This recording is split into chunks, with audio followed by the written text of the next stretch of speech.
ये वह शख्स है जो राज्यसभा में सबसे कम उम्र के सांसद बने, जिन्होंने सियासत में कदम रखते ही अपना नाम बना लिया, जो दिखने में किसी फिल्मी स्टार से कम नहीं है। हालांकि सियासत में एंट्री के बाद उन्हें विपक्षी पार्टी द्वारा एक बच्चा समझा गया, उन्हें एक चॉकलेटी बॉय कहा गया, लेकिन उन्होंने बोलना शुरू किया तो सामने अच्छों की बोलती बंद कर दी। भले ही वे कोई फिल्मी स्टार या एक्टर नहीं हो, लेकिन उनकी पत्नी भारत की फिल्म इंडस्ट्री की जानी मानी हीरोइन है। ये वही शख्स है जिन्होंने अन्ना हजारे के साथ लोकपाल बिल की मांग को लेकर आंदोलन में बढ़ चढ़कर हिस्सा लिया। आप समझ गए होंगे कि हम किसकी बात कर रहे हैं। आज की कहानी आम आदमी पार्टी के सबसे युवा कद्दावर नेता राघव चड्ढा की। आखिर कैसे राघव चड्ढा ने इतना बड़ा मुकाम हासिल किया और कैसे पार्टी के एक बड़े नेता की लिस्ट में शामिल हो गए, तो चलिए बिना किसी देरी के इस वीडियो रिपोर्ट में आपको पूरा डिटेल में बताते हैं। राघव चड्ढा का जन्म 11 नवंबर 1988 को नई दिल्ली में हुआ था और वहीं पर उनका पालन पोषण हुआ।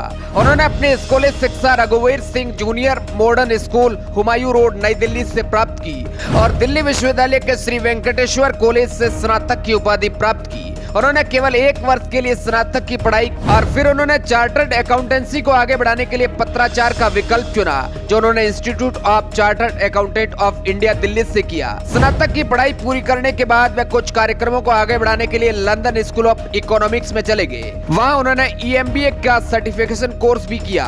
इनकी केजरीवाल से मुलाकात तब हुई जब देश में अन्ना हजारे के नेतृत्व में लोकपाल बिल को लेकर बड़े जोरों शोरों से आंदोलन चल रहा था।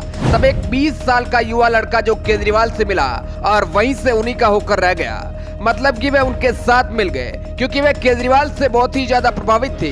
वे दिन इनके स्ट्रगल फेज के थे जिसमें उन्होंने काफी मेहनत की, वह चाहे प्रदर्शन करने को लेकर हो या फिर अपनी कोई जिम्मेदारी निभाने का काम हो, सभी में उन्होंने अपनी भूमिका बहुत अच्छी तरीके से बनाए रखी। बाद में उस वक्त उन्होंने केजरीवाल के साथ मिलकर अपनी एक नई पार्टी बनाने की योजना बनाई और इस प्रकार राघव आम आदमी पार्टी की स्थापना के समय से ही पार्टी के सदस्य बन गए।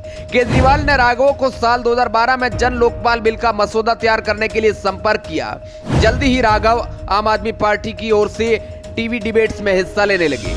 पार्टी ने उन्हें अपना राष्ट्रीय प्रवक्ता घोषित कर दिया। वह उस दौर में किसी भी पार्टी के सबसे कम उम्र के राष्ट्रीय प्रवक्ता थे। बताया जाता है कि राष्ट्रीय टेलीविजन पर अपनी उम्र के 2 या 3 बार प्रतिद्वंदी नेताओं के साथ एक प्रवक्ता होने से लेकर पार्टी से जुड़ी कानूनी मामलों पर नेताओं के साथ काम करने तक राघव ने बहुत ही कम उम्र में अच्छा काम किया है। जबकि शुरुआत में उन्होंने पार्टी के सदस्यों और सहयोगियों द्वारा उनके चॉकलेटी बॉय लुक के लिए चिढ़ाया गया था, लेकिन आज इन्होंने अपना ऐसा नाम बना लिया कि कोई भी उनके सामने बोलने से पहले 10 बार सोचता है। पार्टी पदाधिकारियों के अनुसार राघव चड्ढा पार्टी के आला नेताओं को यह बताने में सफल रहे कि भले ही वे एक छोटी उम्र के हो, लेकिन वे बड़ी जिम्मेदारी को संभालने में सक्षम हैं। उन्होंने पार्टी के लिए कार्य करते हुए आम आदमी पार्टी को वर्ष 2015 के दिल्ली विधानसभा के चुनाव में जीत दिलाने में महत्वपूर्ण भूमिका निभाई। वे विधानसभा चुनाव से पहले पंजाब के सह प्रभारी के रूप में नामित किए जाने से पहले वह 2019 में दिल्ली की 7 लोकसभा सीटों में से 1 के लिए पार्टी की शीर्ष पसंद थे। राघव की प्रतिभा और उत्कृष्ट कार्यों को देखते हुए उन्हें आम आदमी पार्टी का राष्ट्रीय कोषाध्यक्ष भी नियुक्त किया गया। वर्ष 2018 में तत्कालीन रक्षा मंत्री राजनाथ सिंह के द्वारा मनीष सिसोदिया के सलाहकार के रूप में राघव चड्ढा की नियुक्ति को रद्द घोषित कर दिया गया था। इसके बाद वे 2019 के लोकसभा चुनाव में दक्षिण दिल्ली की लोकसभा सीट से आम आदमी पार्टी के उम्मीदवार के तौर पर चुनाव लड़े, लेकिन वह ये चुनाव भारतीय जनता पार्टी के उम्मीदवार रमेश से हार गए। 2020 में राघव को पंजाब विधानसभा चुनाव और 2022 के लिए आम आदमी पार्टी के पंजाब सह प्रभारी के रूप में नियुक्त किया गया था। पार्टी ने पंजाब में 112 विधानसभा सीटों में से 92 सीटें हासिल करके जीत हासिल की और राघव को उनकी ऐतिहासिक जीत के पीछे का श्रेय दिया गया। वैसे इन्होंने साल 2022 में दिल्ली विधानसभा चुनाव में राजेंद्र नगर विधानसभा सीट से चुनाव लड़ा और यहां उन्होंने जीत भी हासिल की। राघव ने इस चुनाव में भारतीय जनता पार्टी के उम्मीदवार RP सिंह को 20,000 से अधिक मतों के अंतर से हराया। इस चुनाव में जीत के बाद राघव को दिल्ली जल बोर्ड का उपाध्यक्ष बना दिया गया। इसके साथ ही जल मंत्रालय की जिम्मेदारी भी राघव को सौंप दी गई।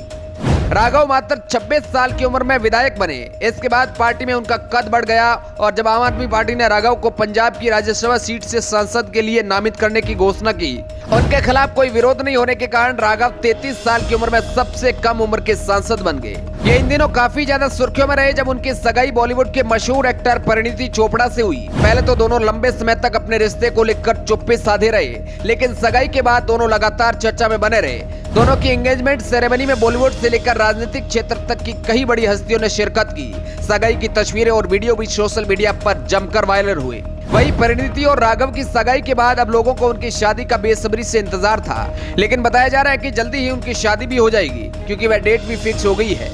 अगर उनकी और जानकारी नेटवर्क शो की बात की जाए तो राघव चड्ढा को stylish politician of the year 2021 का अवार्ड भी मिल चुका है। एक प्रोग्राम के समय बीजेपी नेता मेनका गांधी द्वारा इन्हें अवार्ड देकर सम्मानित किया गया था। इसके साथ ही हरियाणा गवर्नर द्वारा युवा और प्रेरक नेता से सम्मानित किए गए थे। वर्ष 2022 में नई दिल्ली में आयोजित लक्ष्मी फैशन शो में भी अपार शक्ति खुराना के साथ रैंप वॉक भी कर चुके हैं। इसके अतिरिक्त नेटफ्लिक्स पर रिलीज होने वाली फिल्म राजमा चावल में अभिनय भी कर चुके हैं। राघव चड्ढा को क्रिकेट में बहुत रुचि थी। सचिन तेंदुलकर और ब्रायन लारा उनके पसंदीदा बल्लेबाज है। अगर हम इनकी नेटवर्थ की बात करें तो मीडिया रिपोर्ट्स के अनुसार आप नेता एक साधारण जीवन जीते हैं और उनकी कुल संपत्ति 50 लाख रुपए के करीब है। सिर्फ एक मारुति सुजुकी कार की कीमत लगभग 5 लाख है और इनके नाम का कुछ क्षेत्र भी है। अपना करियर शुरू करने से पहले उन्होंने सीए के रूप में अभ्यास किया और एक साक्षात्कार में उन्होंने कहा कि उनकी एक छोटी सी सीए फर्म है।